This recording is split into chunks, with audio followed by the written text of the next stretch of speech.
फाटकं घालायचं, बरं नाव करायचं. कुणी पण सांगा या माळवाडीमध्ये काळेश्वरी मंदिर अन्नदान क्षेत्र हे असं एक अंगावर घालाय कपडा नाही आमचा, घालत नाही आम्ही.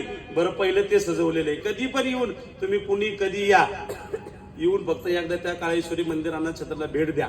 अख्खा आमच्या जीवातला आम्ही त्याच्यामध्ये. दुसरं हे सगळं करत असताना आपला धर्माचं कार्य पण करायचंय.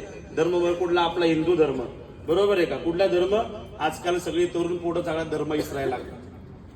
एकाही पोराला फक्त शिवजयंती आली का फक्त चंद्रकोर लावायची, भागवा घेऊन फिरायचं.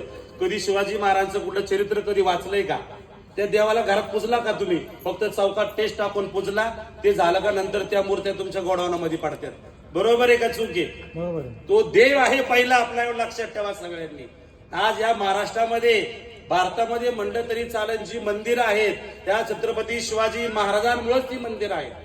आपण जो आपल्या देवाऱ्यात देव पुजतो त्या ती देवाची मंदिरं जी राहिल्यात ती छत्रपती शिवाजी महाराजांमुळे राहिल्यात. सगळ्या मुलांना एकच सांगणं आहे, तो देवाच एक वेळेस तुम्ही देवाच्या पाया पडू नका. बरं, छत्रपती शिवाजी महाराजांचं चरित्र वाचा, त्या देवाला पहिलं पूजा आणि नंतर तुम्ही तुमच्या देवाऱ्यातला देव पूजा.